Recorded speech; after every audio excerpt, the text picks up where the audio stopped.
Okay, so everybody can see my screen now, correct? Yes, yes, yes. Okay, so I want to talk about how we're going to finalize, how we're going to finish this assignment. Okay, at this stage, everybody should have a rendered image of their logo. Okay, some people were behind. I sent them a rendered image of their logo that they can use for this next step. The next step is to make a poster in Photoshop. The poster in Photoshop is very, very easy, I think, if we just get a few things correct, and then it's super simple. Righto, so this is the sort of thing I'd like you to have finished, finalized when you submit your poster. You're going to have, in the middle of your poster, and there's going to be the biggest thing in the design, a copy of your rendered image. The rendered image is the most exciting part of the design, it's the most interesting part, so that's the biggest. Then, so that's on one layer, okay? That's one layer. Next thing you'll have is your background image. So your background image should suit the type of superhero that you've designed a logo for. So if it's like a werewolf type superhero, it'll be the forest. If it's a Batman superhero, it'll be a city. So you need to find a really dramatic, exciting background image that matches your type of superhero. So that's one layer and another layer. Okay, the next thing you need to do is make your heading. Your heading is the name of your superhero. And the font you use, or the type of text you use, should match the superhero that you've made. So this one's called Warrior Wolf. You've got like an army font for the warrior, and you've got a scary, scratchy font for the wolf part. And then finally, you can, if you're as funny as me, you can come up with like a little slogan or a little catchphrase that goes with your poster. And this one's called Somebody Called K911, which is an hilarious joke, I know. Okay? Right, so that's one poster. Here's another one, another one. This one's called the Zapper. You've got a green background that's lightning. You've got a heading up the top here that looks like it's made out of lightning. And then the subheading is an electrifying story. So what you should be thinking to do is to make a really consistent thematic poster where everything makes sense. You don't want one thing to look like it doesn't belong. You don't want one thing that doesn't make sense. So that's what we're going for. Alrighty, if you're still awake, I want you to type yep in the comments section.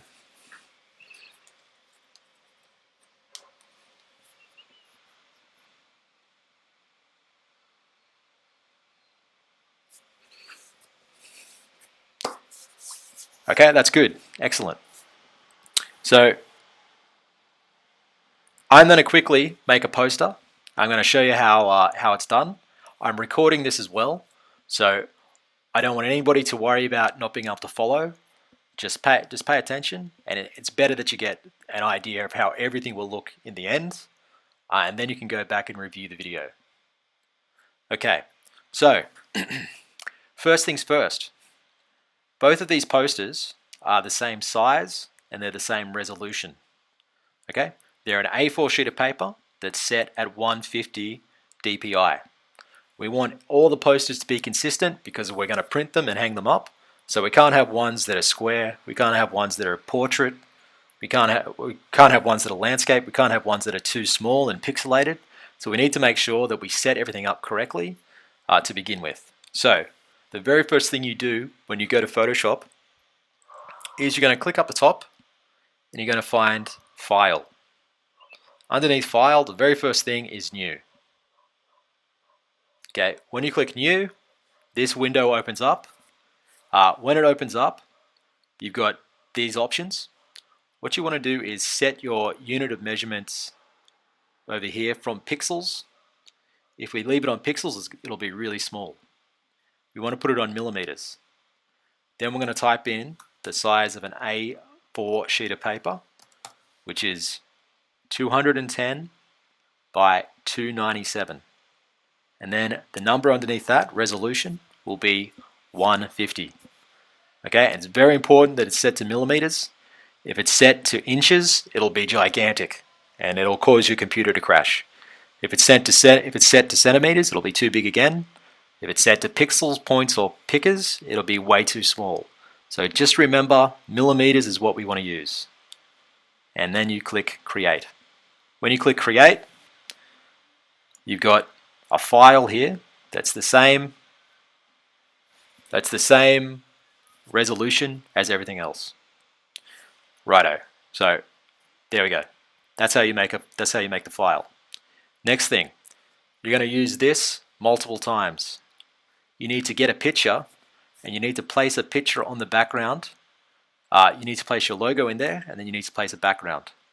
So to place any picture in here, all you need to do is go File, Place. So File, Place. You've got two options, Place Embedded or Place Linked, and both of them work. So you can click on either one of those. Alrighty, so I put my picture in. I can make it bigger or smaller. I want it to just cross over the edges, so the tips of the wings are just larger than the page, and I click Return. So right now, there's that logo, there's that layer, and my background layer. 1, 2. Okay, so I want to see some suggestions for, what type of background image would go well with this type of logo. So you can type suggestions. Wild West is a good option. Mountains. Any other suggestions? Sky but red. Yeah, that's not a bad idea.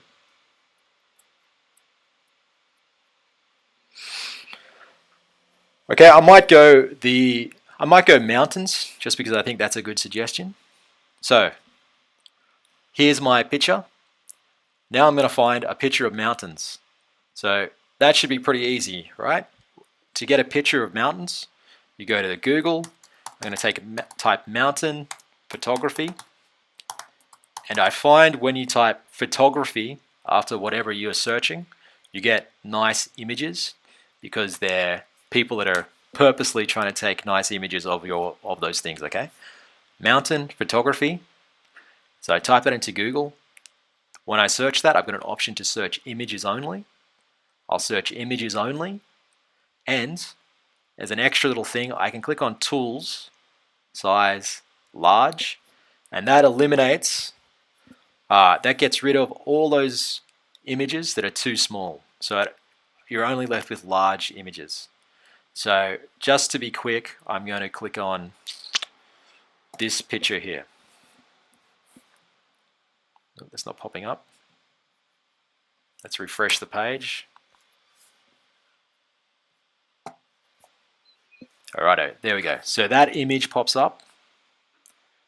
I right click, save image as, just save it to wherever I'm going to save it. I might go this one as well if that other one doesn't work. It's important to pay attention to that little bar down the bottom. If there's a little bar, it means it hasn't loaded, and you should wait for the image to finish loading before you try and save it. Okay, so I've saved my picture. I need to go File, Place, I'll do that again more slowly. I come back to Photoshop, File, Place Linked, Place Embedded, either will work. I've got my mountains. I click these corners and drag it so that it covers everything. And then I press Return. Alright, you might notice my mountains are in front of my logo. To fix that, all I've got to do is drag this down, and I've got them in the correct positions.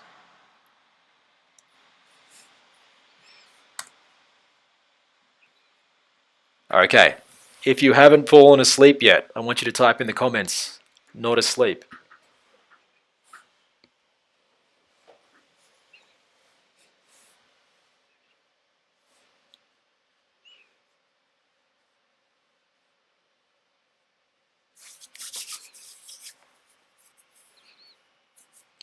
Is everybody else asleep?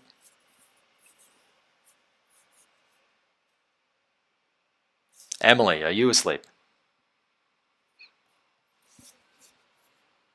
Emily is asleep. Fair enough. Righto, so we're almost done. I've got one layer with my background, one layer with my logo.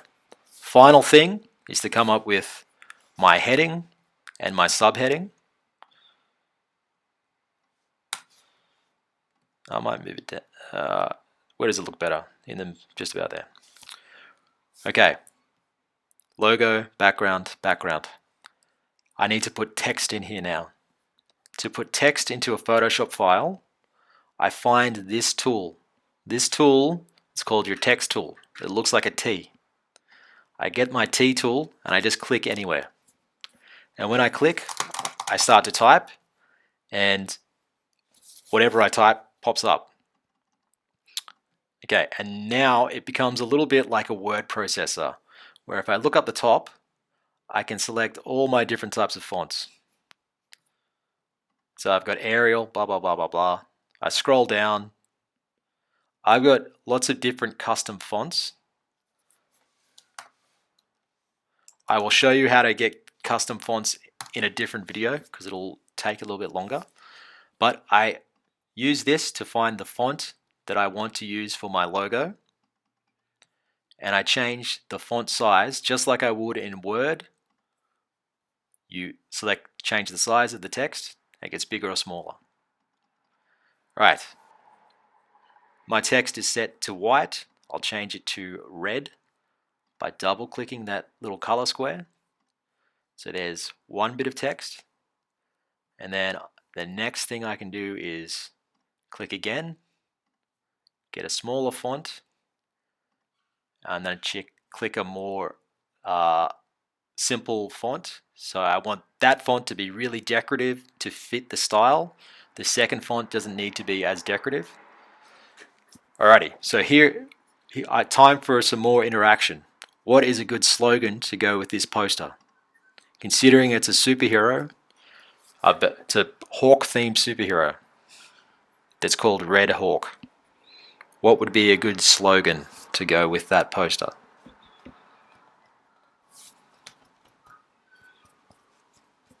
Any suggestions? He'll peck your eyes out. That's not bad. Any others?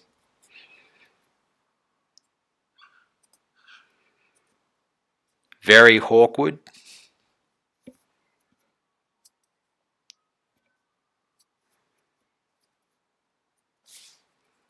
All right.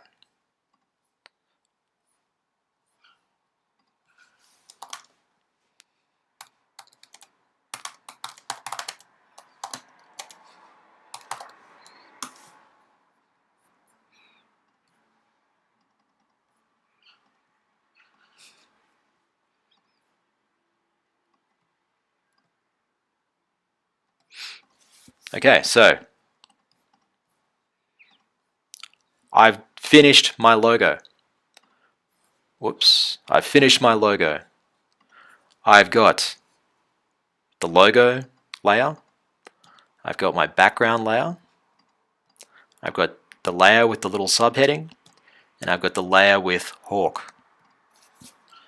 Okay, so there we go. That's how you do it. I think it's very doable. If you might need some help, but that's fine. But that's what I want you to do. You got to come up with something that's very consistent, that looks like it all belongs together. Righto. I'm going to stop talking now, and I'm going to let you try to make your posters.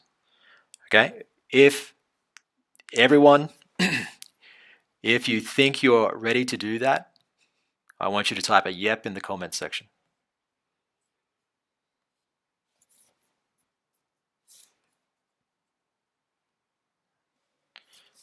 All right, very good. Let's get cracking.